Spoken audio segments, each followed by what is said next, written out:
और पहले भी कथा में कहा, आज फिर कहते हैं, शंकर के मंदिर में, शिव पुराण में, शंकर के भजन में, शंकर की भक्ति में एक चीज वेद व्यास जी ने वेदेश्वर संहिता के अंदर लिख दी। वो अपनी बुद्धि में भी आप अच्छे से उतार लेना। जितने लोग कथा सुन रहे हो अपनी चित्त वृत्ति में वो बात उतार कर रखिए।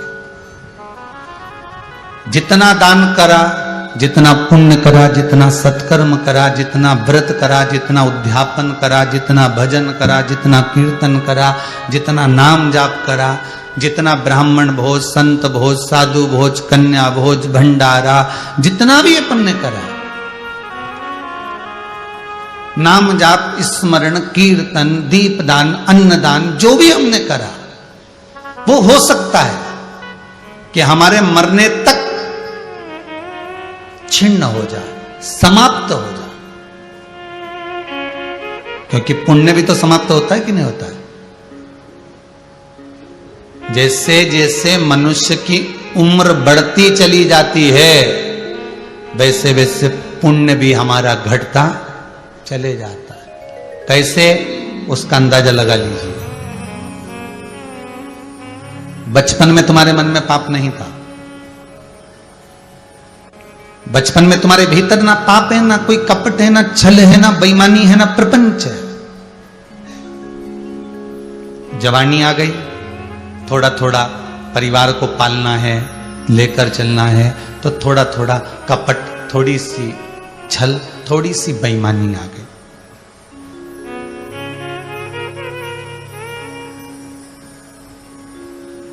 थोड़ी सी बेईमानी आ गई। इसमें से इतना सारा प्रसाद अगर भरा हुआ रखा है तो इसमें से थोड़ा सा एक पेड़ा निकाल लो, किसको मालूम पड़ेगा? चोरी तो है, किसको मालूम पड़ रहा है?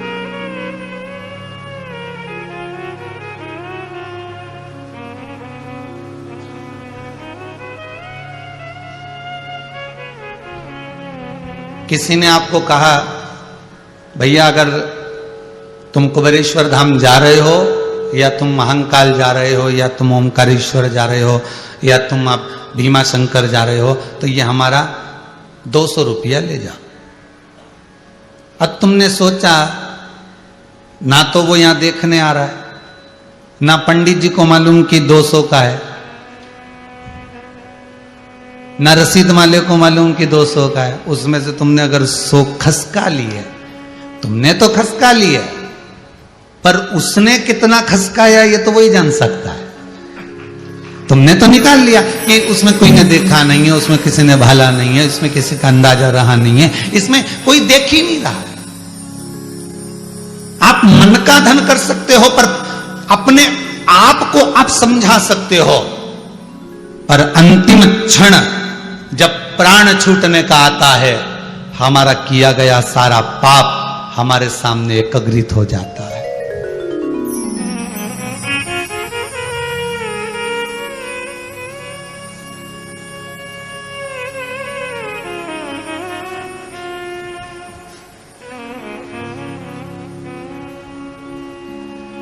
हमारा किया गया पाप हमारे सामने आ जाता है।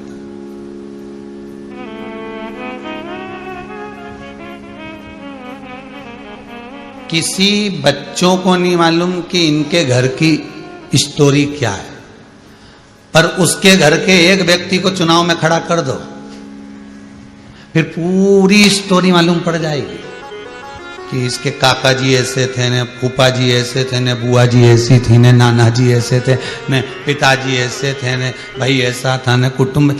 अर्थात तुमको पूछना नहीं पड़ेगा, तुमको जानना नहीं पड़ेगा, बता दिया जाएगा।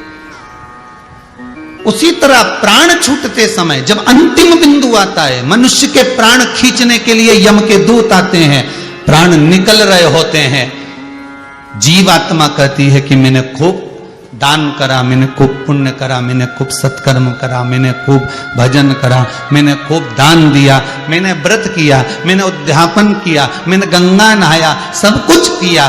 तब यमदूत कहते हैं कि साथ में चित्रगुप्त महाराज जी आए हैं, वो आपको हिसाब बता देंगे कितना पुण्य आपके पास बचा हुआ है।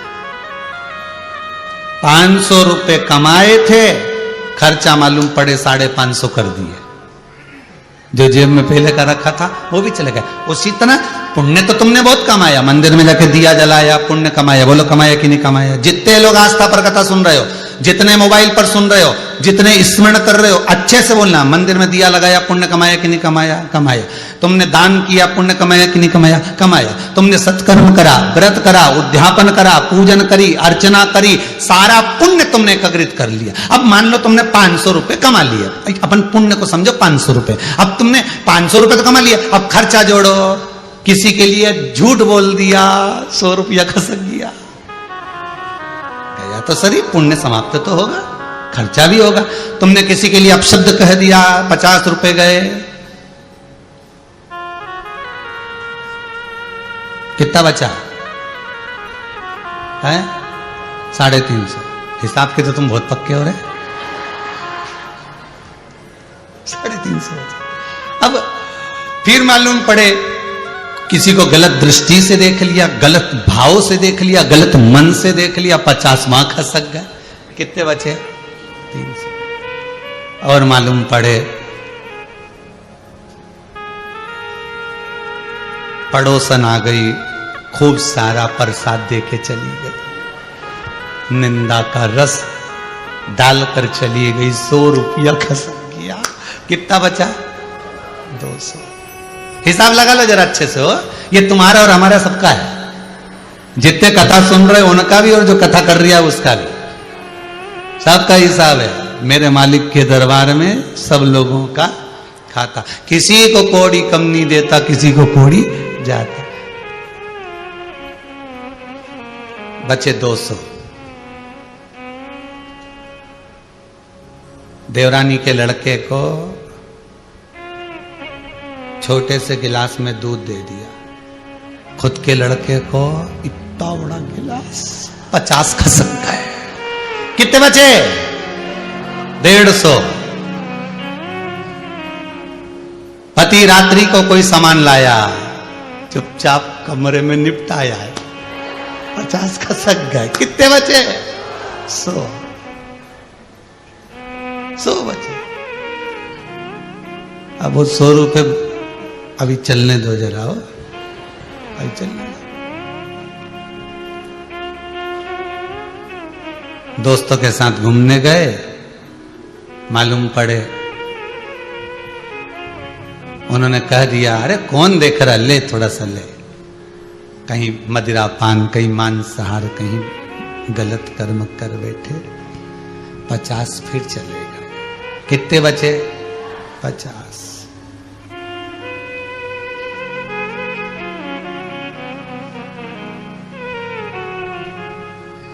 परिवार में साथ में रह रहे थे, भाई बंधु कुटुंब कबीले से बैर उत्पन्न कर लिया। सुबह से शाम तक शिशुपाल जैसी गालियों पर गालियां दे। 50 कर। कितना बचा? बस यही हमारा जीवन है। हमने पुण्य तो बहुत कमाया रे, खूब पुण्य कमाया। हम तो रोज मंदिर जाने, लोटा भर के पानी चढ़ा के आए, कितना पुण्य। चंदन भी लगाएं, कितना पुण्य। हम मंदिर में, हम तुलसी जी के पानी भी दें, ब्राह्मण भोजन कराएं, गौ दान करें, अन्न दान करें, वस्त्र दान करें। हमने पुण्य तो बहुत कमाया, पुण्य की कोई कमी नहीं रही, पर खर्च भी बहुत करा। और आखिरी में जब मरने का समय आया, पुण्य रत्ती भर नहीं बच पाया। जितने दान पुण्य व्रत जितने हैं तुम्हारे मरने के समय पर, हो सकता है तुम्हारा पुण्य समाप्त हो जाए, पर वेद व्यास जी शिव महापुराण की विद्येश्वर संहिता में लिखते हैं, एक पुण्य ऐसा होता है जो कभी समाप्त नहीं होता। वो शंकर की कथा का पुण्य, शिव के लिए दिया गया दान पुण्य भजन कभी समाप्त नहीं होता। शंकर भगवान पर एक लोटा पानी चढ़ाया, वो कभी समाप्त नहीं होगा। वो बढ़ता है, घटता नहीं है। कुछ कुछ चीजें ऐसी होती है जो बढ़ती है, घटती नहीं है।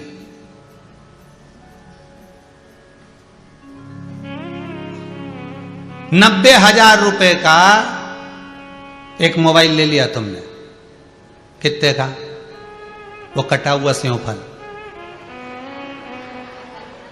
ठीक है, आज समझ गए ना तुम लोग? बस तुम समझ जाओ, बहुत इतना तो, बाकी के तो किसी को समझाना है नहीं, अपने समझ में आना चाहिए। हो वही कटा हुआ सेव फल जिसको लोग एप्पल बोले। ठीक है, अच्छा उसको केवल एप्पल बोला, हाफ एप्पल क्यों नहीं बोला? क्योंकि कटा हुआ तो है ना थोड़ा सा, पर फिर भी एप्पल ठीक है। अब 90,000 का मोबाइल लिया, वो ही 90,000 की 2-3 अंगूठी ले लेता। अब दोनों की कीमत देखिएगा। मोबाइल लेकर दुकान से नीचे उतर गए, घर चले गए, 1 साल के बाद में वो मोबाइल बेचोगे तो 90,000 का बिकेगा क्या? जम के बोलिए जरा। नहीं, जो सोने की अंगूठी तुमने 90,000 की खरीदी, 1 साल के बाद बेचोगे तो सोना का भाव बढ़ेगा कि घटेगा? बढ़ेगा ना। तो थोड़ा 200-400 रुपया तो ऊपर मिल ही जाएगा। बस यही तरीका है। सारे पुण्य समाप्त हो सकते हैं, पर ये वो स्वर्ण है, ये वो स्वर्ण है जिसकी कीमत बढ़ती चली जाती है। पुण्य समाप्त ही नहीं होता, उसका पुण्य बढ़ रहा है, पुण्य प्रबल होते चले जा रहा है, पुण्य घटता ही नहीं।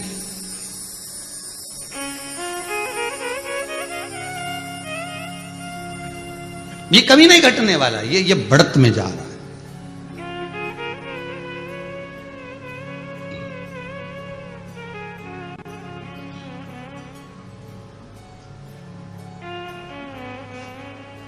और वो पुण्य कभी समाप्त नहीं हो सकता।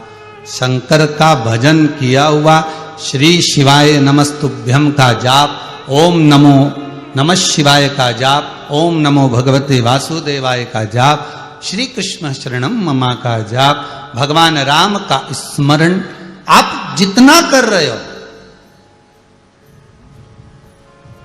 शंकर को दान किया गया, शंकर का भजन किया गया, शंकर का स्मरण किया गया, शंकर का नाम पर किया गया सत्कर्म कभी क्षीण नहीं होता, कभी समाप्त।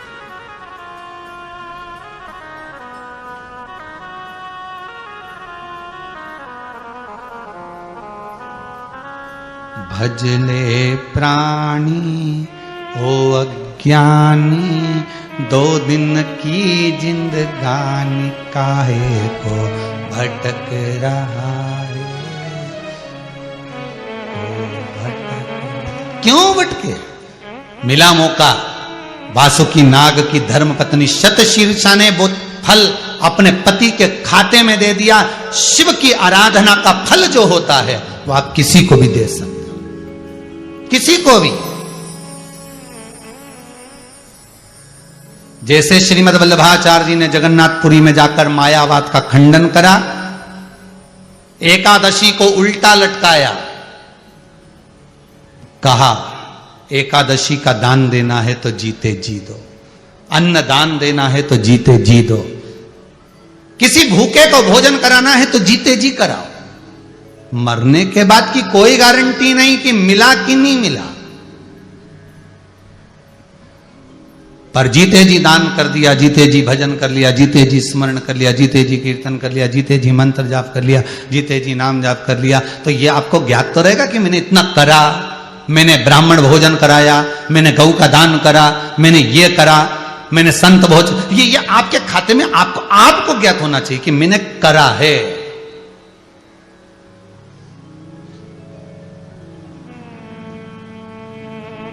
मैंने किया है, ये आपके भीतर होना चाहिए कि मुझे प्रसन्नता इस बात की। कई लोग कहते हैं अब तो भगवान की कथा सुन ली, भगवान ने खूब अच्छा कर दिया गुरुदेव, कोई कमी नहीं रखी। अब भगवान चाहे तो उठा कर ले जाए, मेरे को कोई टेंशन, सब कर दिया। पर अगर किसी के बच्चे कुंवारे हों, बेटियां कुंवारी हो, वो बोलेगा क्या कि अब चले जाऊं? नहीं, वो तो कहेगा एक बार इनके पीले हाथ कर दूं, एक बार इनको सेटल कर दूं, बस बाबा से विनती है, फिर भले जाओ, फिर कोई टेंशन।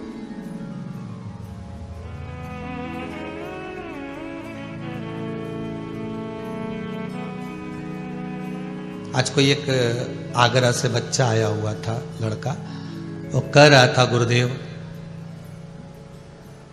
कोरोना महामारी की दूसरी लहर में मैं भी चपेट में आ गया था। 75 या 80% फेफड़े बेकार हो गए थे। शायद कहीं बैठा होगा, अगर आया होगा तो कहीं ध्यान में होगा उसका। वो बैठा, वो खड़ा है। खड़े हो ना बाबू।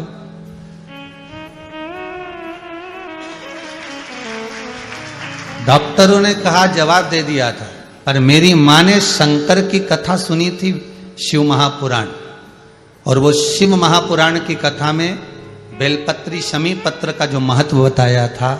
मैं तो हॉस्पिटल में था, कोई मिलने नहीं आ रहा था। सोच लिया था कि अब तो अंतिम बिंदु हो गया है, पर माता शमी पत्र और बेलपत्र के बल पर बचा कर लिया। इसलिए बाबा को प्रणाम करो। बैठो बैठो। शिव कृपा ऐसी होती है, शंकर की दया ऐसी होती है, शिव करुणा सागर की करुणा ऐसी होती है।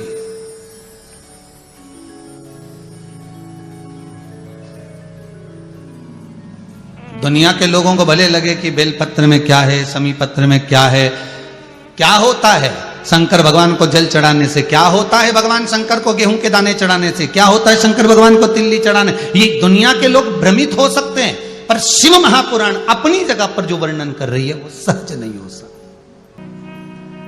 भगवान शिव, फिर निवेदन करूंगा, उसको दिया गया एक अन्न का दाना भी आपको कब प्राप्त होगा ये शंकर ही जान सकता है। एक बेलपत्र आप शिव को समर्पित कर दिए, भले आपने उठाई, धोई, फिर चढ़ा दी, चढ़ाई चढ़ा दी तुमने धोकर, उसका फल कब प्राप्त होगा ये आपको नहीं मालूम पड़ेगा। वो बेलपत्र कब सामने आएगी, वो शमी पत्र कब सामने आएगा, आपको ज्ञात नहीं होगा, पर सम्मुख में आएगा। मत बुरे कर्म कर बंदे, वरना पछताएगा। भगवान की आंखों से तू बच नहीं पाएगा, तू बच नहीं पाएगा। अरे ओ अज्ञानी मत करना दानी। हम अपने पुण्य को अगर क्षीण रखना चाहते हैं, अपने पुण्य को अजर अमर रखना चाहते हैं, तो शिव भक्ति ही एक मूल है।